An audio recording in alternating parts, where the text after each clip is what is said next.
T'es du coup du 1er décembre 1995. Yes, c'est ça. Mais moi j'ai pensé que c'était 90. Enfin, en fait, j'ai été chercher sur internet et puis il disait 97 sur le site du Luc. Oui, oui, c'est 97, c'est 97. Mais c'est le 15 décembre par contre. Ah, c'est le 15, c'est ça que tu disais. Oui. Elle était là l'erreur. D'accord. Bah, c'est faux alors sur leur site, hein. Ouais, il y a peut-être une erreur, c'est possible. Mais comment ça se fait, mec? Pourquoi ils ont pas. Oh, je vais aller démissionner peut-être. Vas-y, démissionne. Démissionne tout de suite. Bon, alors Mathias, du coup, 15 décembre 1997. Du coup, aujourd'hui, tu as 25 ans. Tu vas faire 26 si je me trompe pas, fin d'année. Non, 24.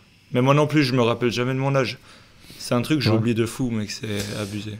Maintenant, je me souviens super, mais quand j'avais entre 22, 23, 24, j'oubliais aussi. Ah ouais? T'inquiète. Ouais, après, on devient intelligent avec le temps. Ah, le bâtard. Alors, non, moi, je m'en fous juste. Vraiment, que j'ai... Ouais, l'âge, vraiment... Ouais, t'as raison. Ça sert à rien. Ouais, moi aussi, en fait, je m'en fous. Mais je m'en souviens bien, mais je me souviens, il y avait une période où je m'en souvenais pas. Okay. Tu mesures 1m97, est-ce que c'est correct? Ouais, alors je mesure un peu moins, je fais 1m92. Oh, c'est juste qu'ils aiment bien mettre un peu les joueurs en avant et tout ça. Ils cheatent les stats, de ouf. C'est vraiment de ouf. Ok, alors tu mesures 1m90, combien? 92, ils t'ont rajouté 5 cm? Ouais, 93, 92 par là. Mais c'est vrai que je suis un des plus petits de l'équipe, ouais. Ok, d'accord, putain.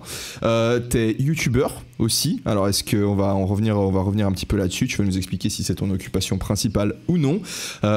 Propriétaire à la tête d'une chaîne YouTube de 185 000 abonnés, correct? Correct. Tu es le cofondateur d'une marque de bijoux qui s'appelle Bilost, correct? Correct. Et bah t'es mon pote depuis quand on se connaît? Compliqué, hein, compliqué. Est-ce qu'on commence par leur raconter un peu comment on se connaît? Je pense qu'il y a personne qui connaît l'histoire et peut-être ça posera un contexte. Je pense que ça peut être une très bonne idée parce que c'est vrai que l'histoire elle est vraiment drôle. Et franchement, moi je demanderais des preuves parce que j'y croirais pas si on me la racontait comme ça. J'avoue, bah on pourra leur faire des preuves. Hein. Comment tu t'occuperas de dénicher les preuves sur le PSN ou... Vas-y. Ouais, voilà, de ouf. Mais t'as ton nom d'utilisateur que t'avais à l'époque? Tu l'as encore accès? J'ai la PS3 qui est là, mais peut-être je peux aller rechercher à tout moment. Je l'ai, ouais, de ouf. Mec, je veux pas te demander de faire ça, mais ce serait drôle. Ils vont nous croire. Mec, ils vont nous croire. Franchement, les deux, on est crédibles. On raconte pas des mensonges sur YouTube. C'est clair. On n'est pas là pour dire de la merde. Pour dire de la merde. On n'est pas là pour dire de la merde. À part ça, tu sors de ta sieste, mec? Ouais, bah oui, je t'ai dit. Ouais, je sais, mais tu fais souvent ça? Tu fais souvent des siestes au milieu de journée? Ouais, je fais un petit sommeil biphasique. Biphasique? Tu fais vraiment ça, mec? C'est-à-dire que j'essaie de rattraper un cycle l'après-midi, mais du coup, j'en fais un de moins la nuit. Donc, la nuit, tu fais un seul cycle de sommeil, c'est-à-dire... Ah non, j'en fais quand même 4 ou 5, ça dépend. Mais en général, on en a plutôt 6, 7.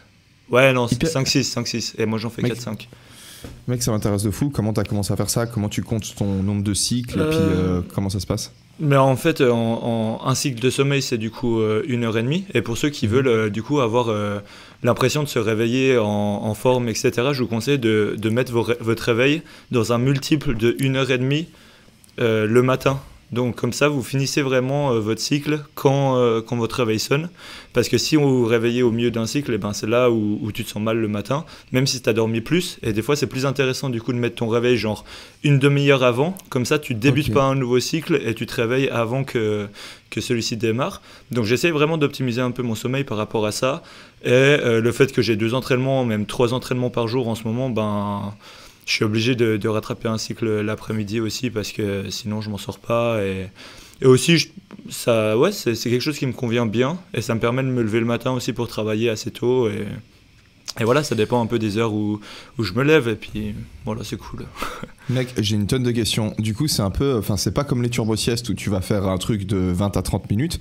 C'est vraiment là, tu vas dormir 1h30 l'après-midi. Ouais, c'est ça, dans l'idée, ouais. J'essaye, si j'ai pas le temps, parce que ça m'arrive des fois d'avoir trop, et comme ça, du coup, je fais une turbo-sieste à ce moment-là. Mais c'est vrai que si j'ai le temps, j'essaie de faire 1h30, ouais, un cycle entier. Putain, hyper intéressant. C'est ouf. Ouais, c'est assez ouf. C'est ouf. Et t'as découvert ça comment? C'est comment que t'as commencé à faire ça? J'avais fait une vidéo sur le Dime Action où là, j'avais commencé à tester un peu les sommeils polyphasiques. Et après, j'ai commencé à m'y intéresser encore plus après la vidéo. parce que en fait, je me suis rendu compte qu'il n'y avait pas juste le dimaction. Le concept, c'est juste de faire en gros 4 turbo-siestes dans la journée sur 24 heures. Donc au final, tu dors que 2 heures, c'est un peu extrême, tu vois.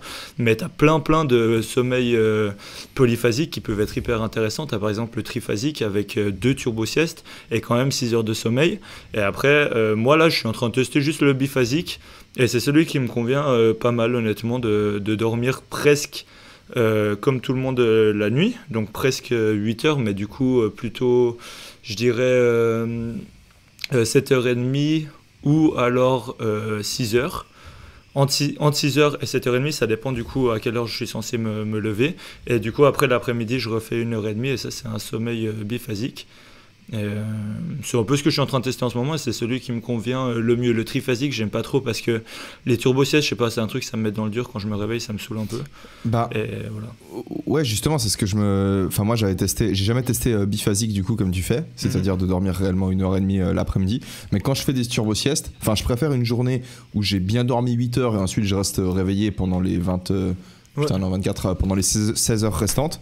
Plutôt qu'une journée où, je sais pas, j'ai moins dormi ou j'ai mal dormi pendant les 8 heures et je fais une turbo-sieste. Ouais. J'ai l'impression que la turbo-sieste, elle t'aide, tu vois, mais pas, elle te sauve pas le day, tu vois. Genre, je reste quand même moins créatif, un peu genre plus lent, un peu plus irritable, tout ça. Absolument, ouais, j'en ai retiré aussi un peu ça des turbo-siestes. Et du coup, le biphasique, parce que j'avais entendu que... Apparemment, on est fait biologiquement, je sais plus où j'ai entendu ça, mais on serait fait pour dormir en biphasique.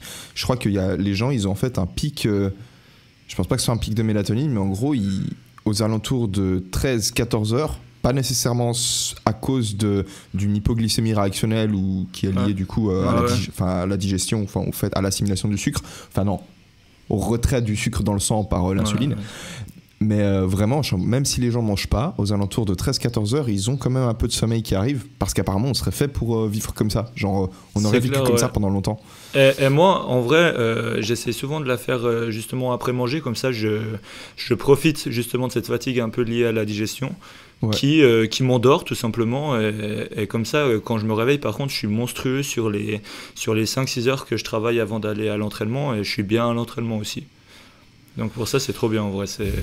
J'essaie vraiment d'optimiser et c'est quand même une bonne manière de le faire. Après, quand je suis pas dans ma saison de volley et que je m'entraîne pas 3 fois par jour, je t'avoue que j'en ai pas forcément besoin de mon cycle l'après-midi. Donc je le fais pas et je gagne du temps. Mais là, en pleine saison, je suis obligé, sinon je tiens pas. T'es sûr que tu gagnes du temps si tu le fais pas? Au sens où... Enfin, je sais pas de toi comment tu vis le manque de sommeil. Moi, quand je dors moins... j'ai l'impression justement que je suis moins créatif, que j'avance moins vite, les idées me viennent moins vite et qu'au final j'ai meilleur temps de dormir suffisamment parce qu'ensuite pendant la journée j'avancerai plus vite si tu veux. En gros, si je dors 4 heures par nuit, je vais tu vois, genre je vais avoir plus de temps pour travailler, par contre je vais avancer moins. Toi je suis d'accord. Ouais.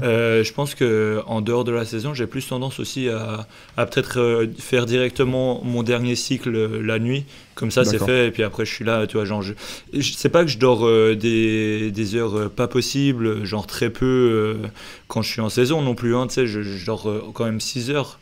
Donc c'est correct, honnêtement. Mais il me manque quand même ce dernier cycle.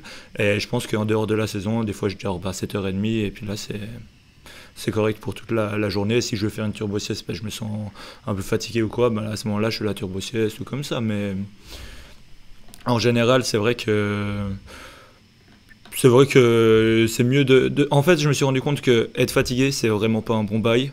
Et que de lutter contre la fatigue, c'est vraiment pas une idée de génie non plus, tu vois. Donc se lever tôt, je suis toujours à fond dans le truc de se lever tôt parce que je kiffe trop être là à 6h du mat devant mon ordi, personne levé, corps nuit et tout. C'est une sensation que j'aime beaucoup et qui me rend hyper productif et chaud à travailler, etc. Et contrairement à l'après-midi où je suis beaucoup moins chaud, et c'est pour ça que je me dis autant aller rattraper du coup le dernier cycle à ce moment-là. Mais ouais, être dans le dur, ça sert vraiment à rien, franchement. Il n'y a rien de bénéfique à ne pas assez dormir et ne pas avoir ces 7-8 heures de sommeil par nuit. En plus, tu meurs plus vite si tu fais ça. En plus. C'est vrai, mais tu meurs vraiment plus vite.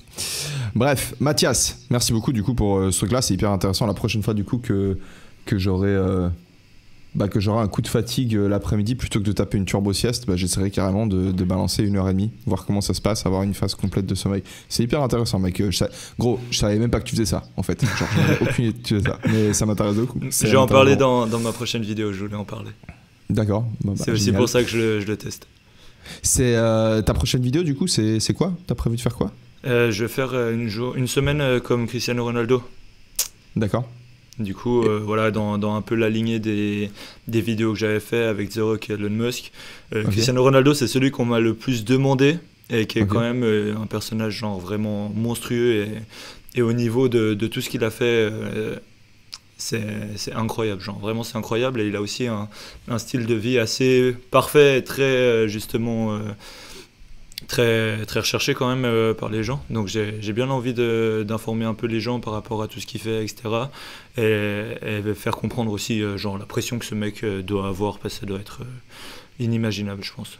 C'est intéressant en fait ce que tu fais avec ces séries de vidéos, c'est-à-dire que tu prends des modèles, enfin tu prends des icônes en fait de notre culture, donc que ce soit The Rock, que ce soit Elon Musk ou Cristiano Ronaldo. Et en fait, tu recherches où l'information sur leur façon de vivre leur journée? Tu te bases sur quoi pour ça? Je me base beaucoup sur des articles et principalement, j'essaie surtout d'aller chercher des interviews où ils le disent eux-mêmes, parce que c'est quand même la meilleure façon d'être sûr qu'ils le fassent, parce qu'il y a plein d'articles de journaux qui sont pas, qui veulent juste faire parler et puis mettre Cristiano dans le titre. Mais souvent dans les interviews il y a quand même pas mal d'informations. Avec Cristiano Ronaldo, il a aussi fait il y a un reportage sur Netflix aussi. Donc qui est vraiment cool pour le coup et je pense que j'ai pas mal me baser aussi là-dessus. Ouais, ok, pas mal, super. Et du coup, tu prends ces personnages, ces icônes, et tu vas essayer du coup d'implémenter leurs habitudes sur une semaine. Généralement, c'est une expérience, enfin c'est des expériences où tu as l'impression de... Est-ce que toi, t'en apprends beaucoup ou alors... Parce que tu vois, quand on fait des vidéos sur YouTube, j'ai l'impression on choisit les thèmes sur lesquels on va faire des vidéos aussi en fonction de... On se demande si c'est vendable, en fait. Tu vois, je pense qu'il y a des expériences qu'on pourrait faire qui, à titre personnel, nous enrichisseraient beaucoup, mais on se dit juste, sur YouTube, ce sera... Voilà, si je fais une vidéo dessus, il n'y a personne qui va la regarder, c'est pas intéressant. Donc, quand tu choisis... quand tu fais ce genre d'expérience, est-ce que tu as quand même l'impression d'en tirer quelque chose ou est-ce que comment est-ce que tu ressens ça? Les deux, parce que... Déjà, il faut savoir que d'un point de vue réalisation, ça me demande énormément. Donc la réalisation, elle ne se fait pas sur la semaine où je fais l'expérience. Elle se fait vraiment sur des mois, enfin en tout cas un mois. Et à ce moment-là, du coup, pendant l'expérience, j'essaie de prendre des notes, j'essaie d'écrire, j'essaie de faire des feedbacks qui sont vraiment authentiques, etc. Et après, si je dois filmer des trucs un peu d'illustration, etc., ça, je le fais après coup. Mais pendant l'expérience, j'essaie vraiment de me concentrer sur mon ressenti pour essayer de le transmettre au mieux et qu'il soit authentique, parce que c'est pas drôle de faire une vidéo, tu vois, genre où tu filmes 3 semaines plus tard le feedback où t'étais fatigué, etc. Enfin, ça le fait pas, tu vois. Donc tout ce qui est au niveau du feedback, du ressenti, de comment est-ce que j'ai l'expérience, j'essaie vraiment de me concentrer sur ça pendant l'expérience. Et là, en général, j'en retire des trucs assez intéressants. Des fois, c'est bien, des fois, c'est bénéfique, des fois, ça l'est pas, mais c'est aussi intéressant du coup de savoir que ça l'est pas. Et après, par contre, par la suite, je me concentre vraiment sur la réalisation une fois que la semaine elle est terminée. Ouais. C'est quoi l'expérience qui t'a le plus marqué de toutes celles que tu as faites? Le Dim Action, clairement, justement, le sommeil polyphasique extrême, là, c'était... Ouais, j'étais vraiment dans le dur, et ça m'a fait découvrir un état qui était extrême, genre...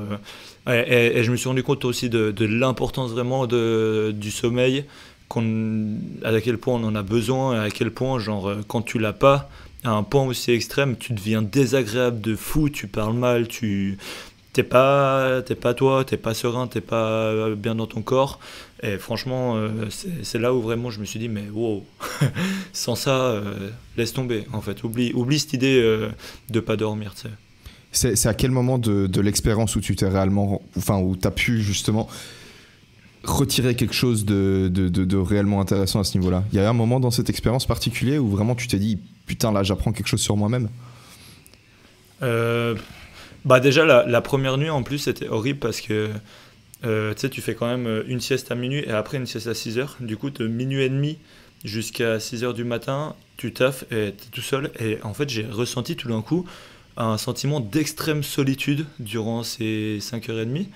Et c'est là où je me suis dit wow, c'est fou en fait, c'est un truc que je connaissais pas et là j'ai vraiment appris quelque chose de complètement inconnu à mes yeux. Je me suis jamais senti aussi seul et aussi un peu triste, c'est genre vraiment pas bien, etc. Et c'était hyper désagréable. Donc cette expérience là pour moi elle m'a fait apprendre plein de trucs et plein de trucs surtout pas bénéfiques en fait. Donc c'était intéressant de justement aller un peu dans ces coups durs, je sais pas non plus invivables, tu vois, mais dans ces sentiments négatifs un peu que je connaissais pas du tout et qui m'ont appris beaucoup justement sur l'importance du sommeil, même de discuter avec les gens, d'être ouvert, etc. et d'échanger avec nos proches et la chance qu'on a aussi d'être là, tu sais, avec du gens autour et de vivre en société aussi. Super intéressant. Mathias, je vais te poser encore 2 questions sur tes expériences et après j'aimerais qu'on raconte un petit peu comment on s'est connus parce que c'est quand même, ça me brûle les lèvres en fait, j'ai envie que les gens ils entendent ça. De fou. Ouais. Une question, est-ce qu'il y a déjà eu des idées d'expérience des idées d'expérience auxquelles tu as dû renoncer parce que ça allait être trop extrême et ça allait être trop dangereux pour toi? Ouais, une fois on a voulu kidnapper Eric Flagg avec Elio. Et on s'est dit, Eric Flagg, c'est pas la bonne personne, il va nous démonter. Enfin, moi, en tout cas, je me suis dit ça. Peut-être que toi, t'étais un peu plus en mode compétition. Mais moi c'était... ouf. Je savais pas que t'allais dire ça. Moi, pour replacer un contexte, une fois, j'étais chez Mathias. Et on jouait à Call of. Et puis, à un moment donné, je sais pas, on a lancé un live sur Insta. Et puis, on lance le live, on discute. Et puis, je sais plus, on cherchait une idée de vidéo à faire. On a dit, vous avez une idée de collab et tout. Et puis, il y a quelqu'un qui a dit dans le live, ouais, vous kidnappez Eric Flagg. Et on s'est dit, putain, vas-y, on va le kidnapper et tout. On disait aux gens dans le live, vous dites rien, faut pas que ça fuite et tout, je sais pas quoi. Et c'est de là que c'est venu. On voulait faire comment déjà? C'était quoi notre plan? Notre plan, c'était de se faire passer pour des livreurs de protéines ou d'un truc comme ça. Et puis, de le faire rentrer dans la camionnette en mode c'est trop lourd, on n'arrive pas à te l'amener. Au moment où il rentre dans la camionnette, ça allait pas être nous les livreurs. Hein. Ça, on allait faire venir des livreurs avec une camionnette. Au moment où Eric rentre dedans, bam, on ferme les portes. Et on l'emmène et puis il y aurait un micro à l'arrière de la camionnette et putain ça aurait été... Mais je pense qu'il aurait défoncé la porte en fait, il aurait réussi, il aurait niqué notre camionnette. Mec, je pense qu'il aurait eu aucun problème mec. Et en plus avec l'adrénaline, mec, n'importe qui je pense démonter une porte c'est sûr. Ouais, franchement je pense je mets toute ma force et je l'arrache c'est sûr, je trouve un truc. Blague à part, t'es quand même quelqu'un qui a une tonne d'idées, t'es créatif. Est-ce qu'il y a du coup déjà une idée où t'as dû dire non ça je peux pas faire, ça va être dangereux ou... c'est politiquement incorrect ou j'en sais rien, une idée à laquelle tu as dû renoncer? Je te dis franchement, non, je pense que tu le sais, je suis quand même quelqu'un d'assez impulsif et quand il a une idée, en général, il réfléchit pas trop en fait. et du coup, il se lance un peu dedans les yeux fermés. Du coup, je t'avoue que souvent les idées que j'avais, je les ai faites. Après, des fois, ça m'est arrivé d'avoir une idée et puis le lendemain, je me suis dit, bon, c'est un peu de la merde en fait. Genre, c'est nul, genre, ça va peut-être pas marcher. Et même moi, je le fais peut-être pas forcément pour moi, je le fais peut-être juste parce que ça risque de faire des vues, un truc comme ça. Et là, du coup, j'ai renoncé, mais je t'avoue, j'ai même pas forcément d'exemple. J'avais des idées de vidéos un peu en mode. Ce que j'aurais voulu qu'on me dise quand j'avais 20 ans, ou des trucs comme ça. J'ai renoncé parce que j'avais l'impression qu'il n'y avait pas ce côté un peu expérience où j'avais quelque chose à apprendre. C'était plus full théorique, à me poser devant la caméra puis faire oui, du coup, vous voyez, machin. Et ça ne m'intéressait pas plus que ça. Pourquoi pas le faire? Je suis content de pouvoir transmettre un peu des fois les choses que j'ai apprises, mais j'aimerais bien le faire à travers un contexte un peu plus axé sur l'expérience et sur l'apprentissage personnel aussi pour moi, tu vois. Genre, ouais, je connais un mec, il a dit un truc du style genre rire, c'est faire rire et faire, c'est faire taire. J'ai entendu ça quelque part. Ah, dire, pardon, putain, je dis rire, c'est faire rire, non. Ah putain, j'étais trop fier de lancer. Mais c'est ça en plus. Vraiment. C'est un peu paradoxal. Je l'ai dit. Je dis devant une caméra, dire c'est faire rire, faire c'est faire taire. C'est hyper contradictoire et paradoxal. Genre, et je m'en suis voulu après coup. J'étais là, mais putain, mec, t'as pas le droit. Tu l'as dit dans quel contexte déjà? Tu l'as pas dit. Dans ma toute première vidéo, vraiment dans ma toute première vidéo. C'était quand j'étais pas bien et Et j'avais fait cette vidéo de motivation, justement. T'étais le premier à l'avoir vu, cette vidéo d'ailleurs. Je sais pas si tu te rappelles. C'était tout premier. Celle où t'étais dans la forêt. Premier. Ouais. Mais c'est celle que tu m'avais envoyé sur Facebook. Exactement. Ouais. Dis-moi, c'était en quelle année ça? Putain mec, mais je pense qu'on n'a pas dû avoir une conversation super longue sur Facebook. Tu m'avais envoyé sur ma page. Non. T'es sûr? Je crois que je t'ai envoyé à toi en perso. C'est quoi le truc qu'on va faire maintenant, limite, c'est on leur raconte un peu comment on s'est connus, comme ça on va arriver au moment où il y a eu cette vidéo. Vas-y, commence en attendant, j'essaie de checker juste. Mec, j'ai peur de pas commencer depuis le début, parce que je crois que le début, en fait, ça t'a plus marqué toi que moi. Ok, de ouf. Attends. Alors, le début, du coup, pour vous raconter, c'était... Moi, faut savoir qu'on jouait de ouf sur Call of avec Elio, et on était sur BO2, donc à l'époque, et moi j'étais... Voilà, il faut savoir qu'on est les deux en Suisse aussi, donc moi je jouais tranquille, et puis tout d'un coup en jouant, je vois le pseudo Mère Teresa PGM, et moi je connaissais Elio parce qu'il faisait sa petite voix, il faisait ses vidéos, etc. sur sa chaîne, ça marchait de ouf, c'était trop bien, et j'étais grave fan en plus, franchement. Alors peut-être je replace les choses dans le contexte, parce que là on va être sur la chaîne du podcast, et il y a plein de gens qui doivent pas savoir de quoi on parle. Ah ouais, de ouf. Du coup, alors là vous écoutez ça soit en audio sur Spotify et tous ces trucs, et on espère avec Mathias que vous êtes d'ailleurs en train de ranger votre appart pendant que vous nous écoutez parler. Putain, je l'ai pas dit au début, j'aurais dû le dire dès le début. Faites du rangement, faites un truc de bien pendant qu'on vous enregistre ce truc. Mais j'ai aussi ma chaîne principale, du coup, la chaîne Elio Avila Munoz, et avant d'avoir cette chaîne principale, j'avais une autre chaîne qui s'appelait Mère Teresa PGM, sur laquelle je faisais du jeu vidéo.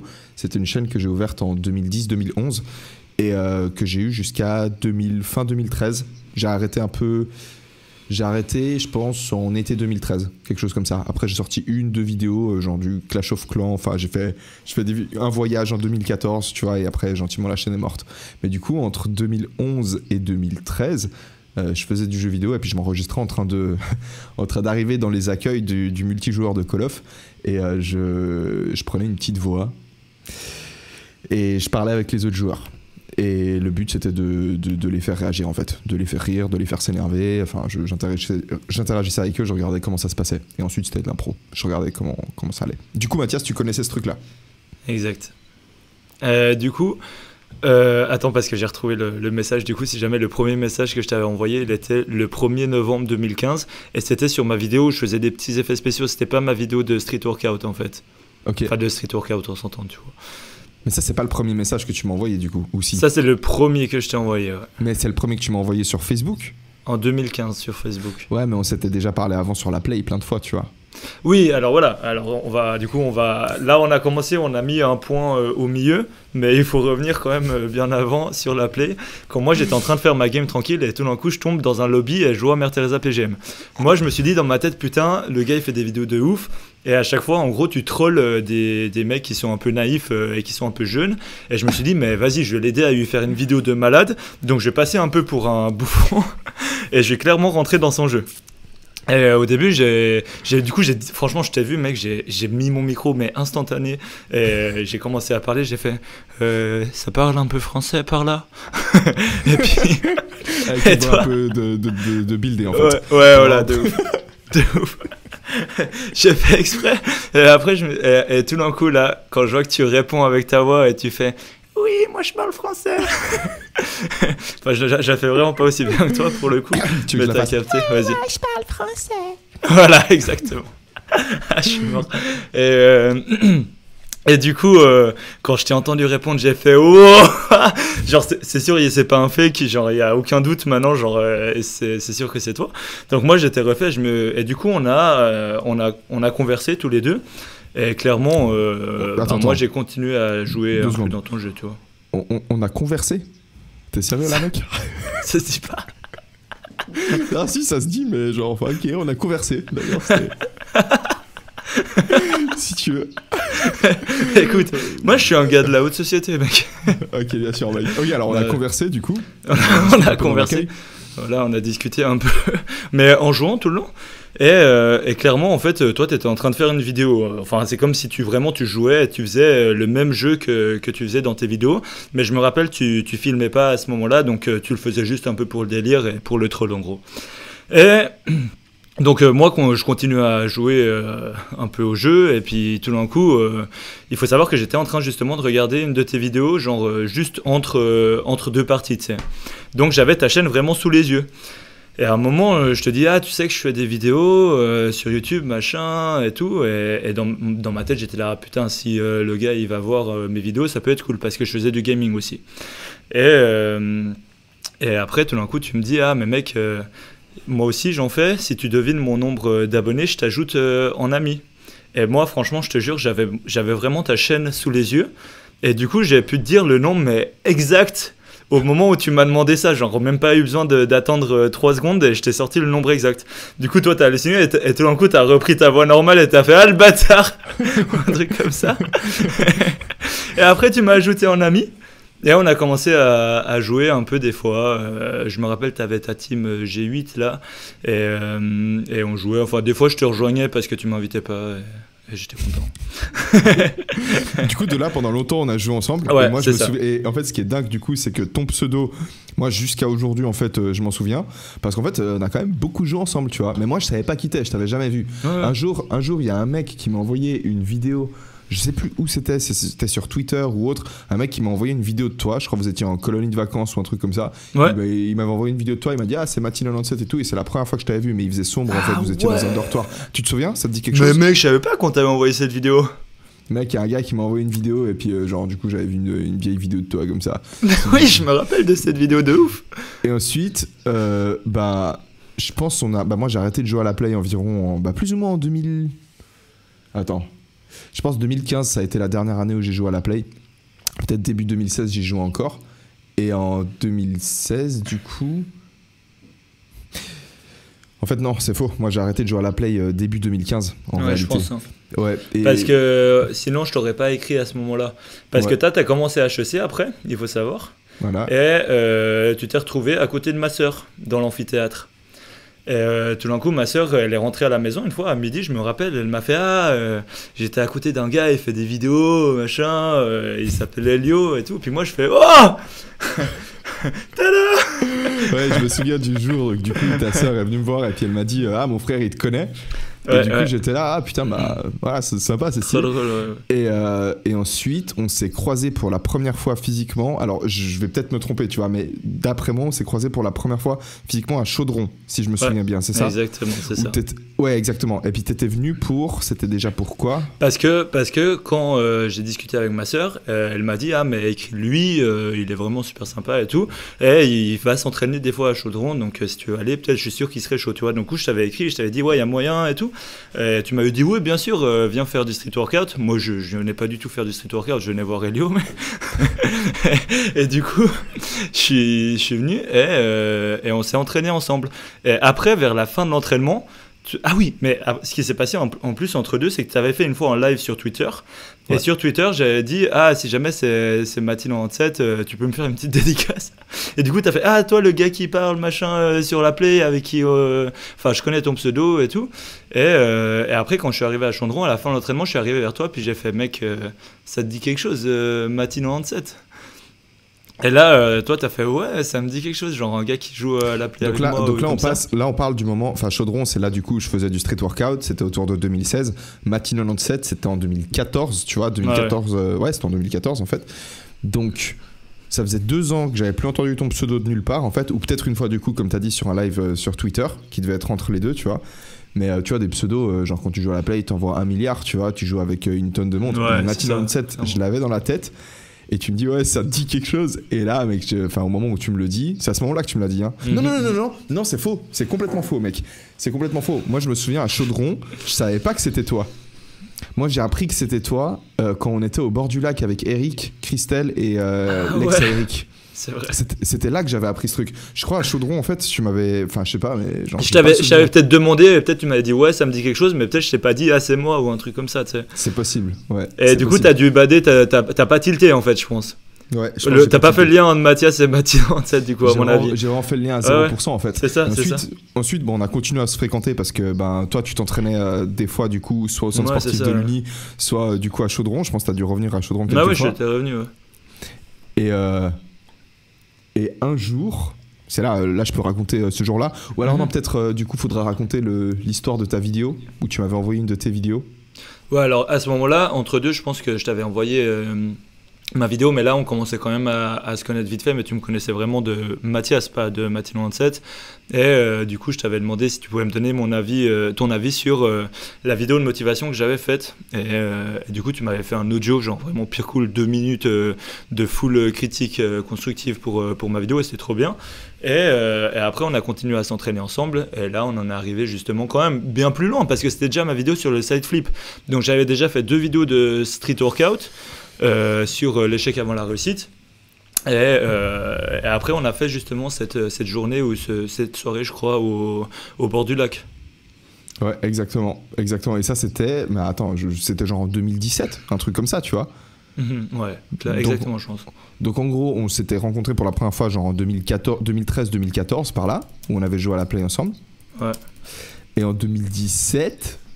On est à une soirée au bord du lac. Enfin, on est une soirée, on est allé se faire un pique-nique. Du coup, toi, moi, il y avait Christelle, Eric et puis la copine, enfin l'ex-copine d'Eric. On était tous là. Et je sais plus exactement comment est-ce que c'est sorti. Est-ce que tu t'en souviens? Non, mais je crois que je l'avais dit en fait. Je t'avais dit, mais mec, je crois que t'as pas tilté un truc il y a 3 ans là, mais si jamais, ou genre on avait parlé de la play, et puis à ce moment-là, on est arrivé un peu sur ce sujet, et je t'ai dit, mais si jamais Mathilde97, c'est moi, si t'as toujours pas capté. Et là, moi, j'ai complètement pété un plomb. Je me suis dit, putain, en fait, j'ai eu l'impression, tu vois, genre, je connaissais Mathilde97 d'un côté, je connaissais Mathias de l'autre, et là, il y a eu une fusion des 2 personnages. C'était genre juste un délire complet. C'était ouf. Complètement malade, incroyable. C'était incroyable. Et voilà. ça, du coup, c'était en 2018, si jamais. Pourquoi? Parce que t'as été chercher là sur Facebook? J'ai checké la vidéo que j'avais fait sur le side flip, du coup. Je me rappelle, on avait fait la miniature ensemble là-bas. C'était en 2018. C'était en 2018, ouais. Pour se synchroniser, tu devrais peut-être faire 1, 2, 3, et les 2 à 3, on clappe dans la main, non? Pour avoir un clap de synchro. On peut essayer. 1, 2, 3. Mec. Okay, c'est bon. mais je pense que les claps, ils vont être genre... Non. Moi, il était parfait. Donc, c'est sûr qu'il sera... Je pense qu'il sera bien. Ok, bon bah vas-y. Du coup on était en train de dire, tu m'expliquais que cette vidéo, l'échec avant la réussite, du coup, alors pour replacer les choses dans leur contexte, c'est une vidéo dans laquelle t'apprenais à faire un shrimp flip, qui est une figure en street workout. En gros, t'es sur une barre fixe, et pendant que t'as les 2 mains qui sont accrochées à la barre, tu te balances, et quand tes 2 jambes partent en avant, et que tu sens que t'es en train de repartir en arrière, en fait, tu fais passer tes jambes entre tes bras, qui sont donc toujours accrochés à la barre. Tu expulses tes jambes vers le haut, tu fais une espèce de backflip et tu rattrapes la barre. Donc en fait, ça te fait faire un backflip et tu rattrapes. Et tu t'es lancé comme défi en fait de réussir à faire cette figure. Exact. T'as fait un premier épisode où en gros t'as fait 118 échecs, si je me trompe pas. Ouais, exact. Donc t'as fait 118 tentatives et t'as pas réussi. Et du coup t'as fait un épisode 2 pour lequel t'es venu à Zurich, là où j'habitais à l'époque. Et c'est ça. Exactement, ouais, c'est ça. Ouais. Exact. Donc t'es venu une première fois à Zurich, on a tenté, combien d'échecs on a eu mais aussi 100 et quelques le premier jour. Donc une grosse dinguerie. 140 peut-être, ou je sais plus. Et je me souviens, c'était assez ouf parce qu'on pensait pas, tu vois, c'était une vidéo où moi je pensais pas que... Enfin, toi et moi, on savait pas à quoi s'attendre, tu vois, c'est pas scripté, on sait pas comment ça va se passer. Et on est vraiment arrivé à la fin de la première journée, et puis je pense que c'est mieux si tu le racontes toi en fait, parce que... Non, mais en vrai, c'est ça, genre, c'était vraiment un défi assez dur, parce que c'est pas une figure évidente pour le coup. Et je me rappelle, on a beaucoup échangé, genre, c'était trop bien, parce que je trouve la dynamique qu'on avait aussi les deux dans la vidéo, ça a amené un résultat assez cool et grave drôle aussi à regarder. Et on me voit vraiment, je me rappelle quand on avait éteint les lumières à la toute fin, et j'étais tellement proche de le poser. Le premier jour que quand j'ai arrêté en fait, j'étais juste au fond du bac et j'ai dû revenir le lendemain pour le poser. Mais franchement, à un moment je me suis dit mais c'est pas possible, je vais jamais y arriver. Et je me rappelle le lendemain quand je suis arrivé, j'avais juste les bras tétanisés. Et je me suis dit, mais je vais jamais le faire ce truc, c'est juste pas possible. Et Léo, du coup, il m'avait accompagné tout au long de cette aventure. Et c'était trop bien parce que du coup, tu me donnais des conseils, etc. Et puis, ouais, ça a donné un résultat vraiment pire cool. C'est une de mes vidéos que je kiffe le plus revoir encore maintenant. Ouais, mais tu sais que moi, je l'ai rematé trop de fois. Hein. Je l'ai rematé souvent cette vidéo, c'est vrai. De ouf. C'est vrai, je la trouve vraiment bien. Je trouve au niveau du choix des musiques, elle est vraiment, enfin, elle pète tout. Au niveau du montage, je me souviens en fait, c'est marrant que tu aies dit ça, que tu aies dit que dans cette vidéo, t'as fait vraiment un step-up au niveau du montage, parce que je me souviens que, alors même si depuis tu t'es encore amélioré de dingue, et on va un peu revenir là-dessus, j'ai des questions à te poser, mais c'est vrai qu'à l'époque, quand t'avais du coup fait cette vidéo, je me souviens qu'il y avait certaines transitions où je m'étais dit putain, c'est vraiment trop stylé comme il a fait ça, tu vois, vraiment trop bien, vraiment hyper cool, vraiment chapeau. C'est marrant. Du coup, la question que je voulais te poser avant, c'est au niveau du montage, du coup tu montes sur After Effects, tu montes sur Premiere pardon et After Effects, c'est ça ? C'est ça. Là, c'est une question plus pour moi. Je pense que les gens s'en foutent un peu, mais moi, je suis en train de Final Cut. En fait, je me retrouve peut-être assez limité avec Final Cut. Je pense qu'au niveau de performance, tu peux faire plus ou moins les mêmes trucs qu'avec After Effects, mais j'aimerais bien. Tu vois, j'ai une bête de caméra et j'aimerais bien me mettre un peu à faire avoir un peu des effets spéciaux, tu vois. J'aimerais pouvoir faire mon propre montage. Et en fait, j'ai l'impression que sur Final Cut, je m'amuse plus trop parce qu'en fait, je suis capé, tu vois. Genre, c'est pas comme si je pouvais encore découvrir le logiciel. Et donc, je voulais partir sur Premiere plus After Effects.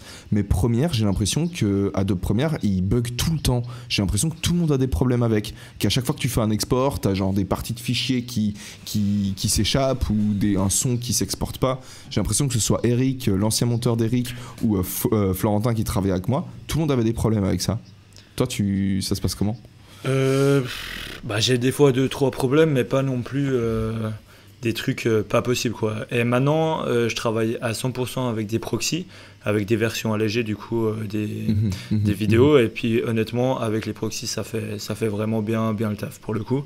Et évidemment, tu dois faire toutes les exportations de proxy avant, donc tu perds un peu de temps, mais si tu dois faire un gros montage, honnêtement, c'est clean, et après ça marche au top, franchement, ça marche bien. Par contre, c'est vrai qu'il y a le Dynamic Link, qui est le lien qui se fait un peu automatiquement entre Premiere Pro et After Effects. Ça, j'ai arrêté de l'utiliser. À la place, je fais un rendu intermédiaire, juste de la séquence où je vais faire un effet. Et après, je refais un rendu sur After Effects pour le remettre sur Premiere Pro. Et puis, comme ça, j'ai pas de lien un peu chelou qui marche un peu une fois sur deux. Et c'est très intéressant ce que tu me dis là, parce que moi, en gros, la seule motivation que j'aurais eu à aller sur Premiere, ça aurait été ce Dynamic Link. Et toi, tu l'utilises même pas en fait. Tu peux peut-être faire Final Cut Pro After Effects, ouais. Ça peut être... Parce qu'au final, si tu exportes ta séquence, t'exportes un fichier MP4, quoi. C'est ça. Ouais, je le fais en... Comment ça s'appelle ? En ProRes, quand même. Raconte-moi la période la plus difficile de ta vie. C'est justement quand j'étais sorti du lycée, du gymnase en Suisse. Et que, un peu avant que je fasse ma vidéo de motivation qui a un peu lancé tout le truc, où j'étais dans une période de ma vie où, en fait, je sortais justement de ce monde, un peu idyllique, un peu trop cool et tout, et innocent, pardon, et que je devais absolument me trouver, qu'il fallait que je trouve ce que je voulais faire, même si je savais, enfin, j'avais cette passion pour l'audiovisuel, mais en même temps, elle menait un peu à rien. Donc... je pense que c'était un peu la pire dans le sens où tout le monde me poussait à m'éloigner de ce que je kiffais, et en même temps, moi, je sentais que si j'allais dans cette direction-là, j'allais être le mec le plus malheureux du monde. Donc, j'exagère un peu parce qu'il y a bien pire, je pense, comme situation que la mienne, même dans ce cas-là. Mais en tout cas, je serais vraiment loin d'être vers le bonheur que j'attendais, quoi. Et comment est-ce que tu as eu une transition de... Comment tu as résolu la question quelque part ? Comment ça s'est passé ? J'ai eu un peu... Je pense que j'ai juste eu le courage de m'ouvrir un peu sur YouTube, justement, à parler, à même sans me sentir légitime, à faire une vidéo de motivation, en quelque sorte, où voilà, j'avais un message un peu à partager aux gens. Et c'est plus, je pense, le courage d'assumer qui je suis, et d'assumer mes ambitions et de le crier un peu haut et fort, quoi. Je pense que ça a eu un petit déclic quand même. D'accord, très bien. Il nous reste 3 questions, Mathias. J'ai envie que tu te concentres pour les 3 dernières. Je suis focus. C'est parti. T'arrives à m'expliquer pourquoi on est sur Terre ? Frère. Alors, d'après moi, il y a eu un Big Bang il y a super longtemps, qui a créé une Terre, je crois. Putain, j'ai pas bien suivi mes cours d'histoire. Mec. Et du coup, à mon avis, on est sur Terre parce qu'il y a eu un environnement favorable au développement humain de cette créature humaine qui lui a permis d'avoir la vie ici et de se développer justement dans un développement développable. D'accord. Question suivante. tu me poses cette question, après il n'y a rien. Tu veux que je te réponde? Qu'est-ce que tu veux que je te dise? Enfin, ouais, t'en penses quoi toi? De quoi? De pourquoi on est sur Terre? Ouais, de ma réponse. Ce que je pense de ta réponse. Genre t'aurais répondu complètement autre chose ou... Ça m'intéresse parce que c'est une question tellement... Enfin... Mec, je sais pas ce que j'aurais répondu en vrai. Pourquoi on est sur Terre? En fait, je me demande si c'est... Enfin, qu'est-ce qu'on entend par la question? Est-ce que c'est... Qu'est-ce qui fait qu'on est sur Terre? Ou alors, pourquoi au sens de pourquoi faire on est sur Terre? Genre, quel est le but sur Terre, tu vois? Okay. Mais et moi, je l'entendais peut-être dans l'autre sens. Genre, pourquoi faire on est sur Terre? Mais du coup, peut-être pour rien, en fait. Tu vois, genre, si on est ici simplement parce qu'il y a eu un Big Bang et parce qu'il y a eu, du coup, des organismes d'abord unicellulaires, ensuite multicellulaires qui sont sortis de l'eau. Bam, ça a fait quoi d'abord? C'est dans quel ordre? Bref, poissons, amphibiens, et ensuite ça a fait des oiseaux qui se sont transformés en singes. Pas du tout ça, non? Bref, voilà. Si c'est juste ça, en fait, on est sur Terre pour rien, en fait. Mais ce qui me fait bader, moi, c'est le fait qu'on ait conscience d'exister. Pour moi, c'est un truc qui est assez dingue. C'est un truc que je me dis que... Je sais pas, mec, j'ai l'impression qu'on a quelque chose de plus que simplement... Enfin, si tu penses à ce que c'est la Terre, genre c'est genre juste un truc qui est en train de vivre, de flotter, c'est un truc qui est... J'ai l'impression qu'il y a un truc de plus. Pour ça, je pose la question, en fait, c'est pour moi, en fait. Genre, je prends ta réponse et je vais y réfléchir. Mais j'ai pas du tout de réponse. Ok, question suivante. Est-ce que... Mathias, très important. Je vais regarder, ça filme sans problème. Mathias, est-ce que tu t'es déjà... Je la vois tellement mal venue, mec. Est-ce que tu t'es déjà demandé si tu étais fou? Si oui, pourquoi? Ouais, clairement. Franchement, de ouf. Je me suis déjà demandé pourquoi j'écoutais si peu tout ce qu'on me conseillait un peu autour et tout ce qu'on m'a proposé justement dans ces moments justement où on voulait m'éloigner un peu de tous mes rêves en quelque sorte. Et je me suis dit mais putain, peut-être je suis un malade de vouloir aller vers ce que je considère comme étant ma voie, tu vois. Donc à ce moment-là, ouais, je me suis dit franchement, quand tout le monde... C'est ça qui t'a fait dire que t'étais fou? C'est fou. Enfin, ouais. C'est fou, ouais. Ouais. Genre, en fait, le fait de te dire que ok, putain. Mais c'était tellement extrême en fait. Genre la pression sociale un peu était tellement poussée qu'à un moment donné je me suis dit mais putain, je suis un niqué ou genre c'est pas possible, tu vois. Ouais, je vois ce que tu veux dire. C'est parce que t'avais vraiment envie d'emprunter un chemin en fait que personne d'autre empruntait en fait, et tu disais pourquoi moi je veux faire ça et personne d'autre, quoi. Enfin pourquoi. Ouais, et puis surtout pourquoi on me retirait tellement de ça, quoi. Ok, mais ça à la limite c'est leur problème hein, s'ils te retirent de ça. Ouais, c'est clair, mais tu vois, genre les remarques un peu, tout ça m'a fait me poser la question en fait. Tu vois, je m'en foutais, je sais que c'est leur problème, mais... Je vois ce que tu veux dire. Tu dis que le fait, si eux ils voulaient te sortir de ce truc là, c'est peut-être qu'il y avait un problème avec ce truc là. C'est ce que tu veux dire. Je comprends. Okay. Putain, intéressant. Ok, j'ai une dernière question pour toi, mec. T'es prêt? Je suis chaud, prêt, présent. Mec, combien est-ce qu'il faut de poulets pour tuer un éléphant? Argumente. Moi, je pense qu'il en faut un, mais un bien malade. Un bien malade, comme ça, l'éléphant, il le mange, et après, il est intoxiqué, et voilà, quoi. Frère, j'aurais jamais pensé à ça. C'est vraiment tellement parfait. Bon, Mathias, je vais te laisser là-dessus. T'as répondu, c'était la réponse parfaite, en fait. Voilà. Genre... moi j'étais en train, tu sais, je cherchais un peu des stratégies, des pièges que les poulets ils pourraient mettre en place et tout, mais je trouvais rien. Mais en fait, putain, t'es bien joué, mec. Bah écoute, merci, ça fait vraiment plaisir. T'as résolu l'énigme. Je pourrais finir peut-être philosophe une fois. Ouais, vraiment, mec. Bah, bravo, mec. Je te remercie d'être venu sur ce podcast. Écoute, merci à toi. Est-ce que tu as envie de profiter de 20 secondes de libre antenne pour faire passer des messages politiques? Message politique. Oh putain, le poulet c'est trop bon par ça, mec. C'est vraiment bon. Mec, je vais me commander un poulet là. Ça va partir sur un poulet ce soir.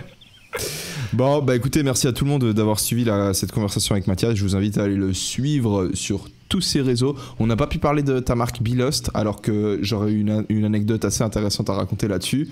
Moi, ça me donne envie de te réinviter en fait, Mathias. Donc en attendant le deuxième passage de Mathias, parce qu'il va revenir en fait, voilà, il n'a pas le choix.